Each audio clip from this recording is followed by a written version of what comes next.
Sallallahu ala Muhammad.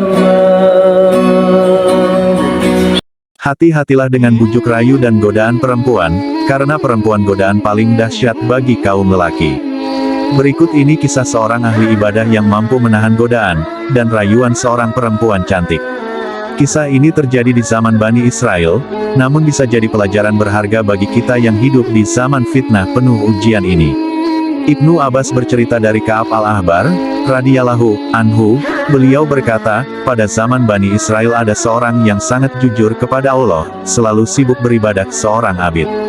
Ia tinggal di tempat kediamannya selama waktu yang panjang untuk ibadah. Malaikat mendatanginya setiap pagi dan petang, dan berkata kepadanya, apakah kau punya hajat? Maka ia menjawab, Allah lebih tahu akan hajatku. Allah tumbuhkan di atas kediamannya anggur. Setiap hari selalu ada airnya. Apabila ia merasa haus, maka ia mengulurkan tangannya, maka keluarlah air darinya, dan ia meminumnya. Setelah sekian lama ia di sana, lewatlah seorang perempuan cantik yang sangat mempesona. Perempuan ini berasal dari wilayah Maghribi, Maroko sekarang.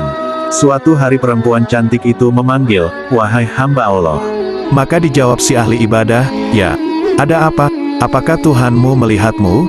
Tanya perempuan itu. Si ahli ibadah itu menjawab, dia adalah Allah yang Maha Esa, Perkasa, hidup, dan Maha tidak berhajat kepada sesuatu, yang mengetahui apa saja yang ada di dalam hati, yang membangkitkan orang dari kubur. Kampungku sangat jauh, ucap perempuan berparas cantik itu.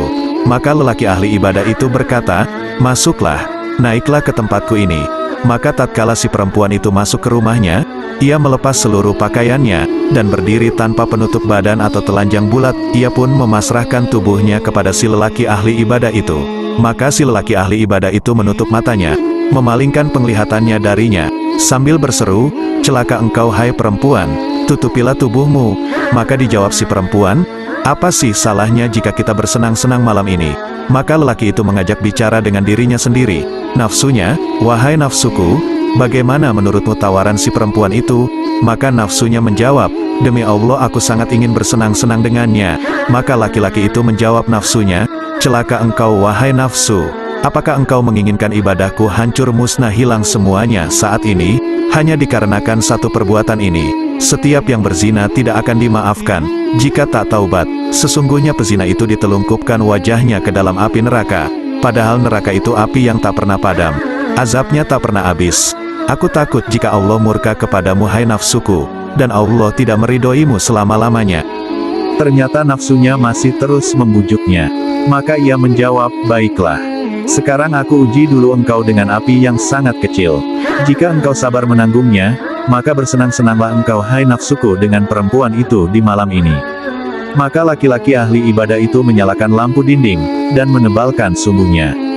Sementara perempuan itu terus mendengarkan pembicaraan si lelaki itu kepada dirinya sendiri, dan melihat semua sikapnya. Kemudian ia masukkan tangannya ke sumbu lampu yang menyala itu. Maka ia menjerit, sambil berucap, ada apa kau? Dibakar lagi, sampai jari jempolnya habis terbakar. Bahkan semua jarinya habis, kemudian tangannya juga mulai dilahap api. Maka perempuan tadi yang asik mendengarkan dan melihat itu, tidak tahan menyaksikannya. Ia pun menjerit dengan jeritan yang sangat kuat sampai nyawa perempuan itu melayang dan ia meninggal dunia. Kemudian lelaki ahli ibadah itu menutupi tubuhnya dengan pakaiannya. Maka tatkala di pagi hari, iblis laknatullah berteriak, berkoar-koar sambil berkata, wahai manusia, sesungguhnya si ahli ibadah itu telah berzina dengan si Fulanah binti Fulan, kemudian ia membunuhnya. Maka raja berangkat bersama pasukannya, dan penduduk kerajaan, menuju rumah gubuk derita si ahli ibadah. Maka tatkala sampai ke sana, ia berkata, mana si Fulanah binti Fulan? Maka dijawab ahli ibadah, ini bersamaku. Suruh dia turun, kata sang raja. Ia sudah mati, sahut ahli ibadah. Maka raja berkata padanya, apakah engkau meridai perzinaan, sehingga engkau membunuh jiwa yang diharamkan membunuhnya? Maka sang raja menghancurkan gubuk ahli ibadah itu. Kemudian ia kalungkan rantai di lehernya, dan digiring. Perempuan itu pun ikut dibawa, lengan bajunya berlipat, dan ia tidak menceritakan kisahnya kepada mereka. Maka Allah memerintahkan Jibril, katakan kepadanya, janganlah ia mengucapkan apapun. Allah senantiasa melihatmu. para malaikat pemikul Arasy juga sudah menangis semuanya. Demi keagunganku dan kemuliaanku, andaikan ia mengaduh sekali lagi, pasti akan aku runtuhkan langit ke bumi. Dan ia pun tidak mengaduh dan tidak berbicara sampai ia meninggal dunia. Semoga Allah merahmatinya.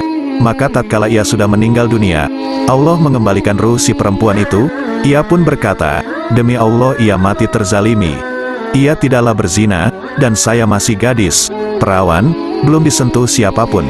Kemudian ia ceritakan semua kisahnya kepada mereka. Mereka pun memeriksa tangan si lelaki ahli ibadah itu.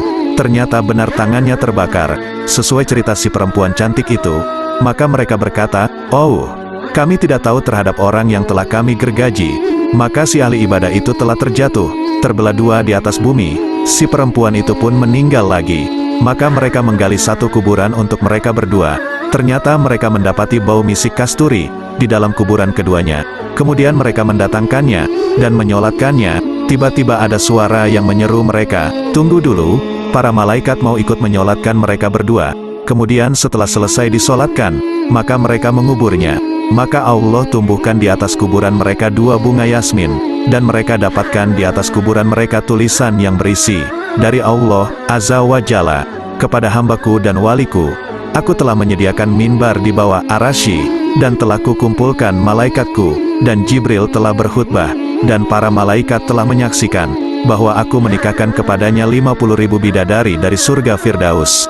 Beginilah aku perlakukan orang-orang yang menaatiku, dan selalu merasaku awasi dalam setiap langkah dan gerak, serta kedipan mata, dan embusan nafas.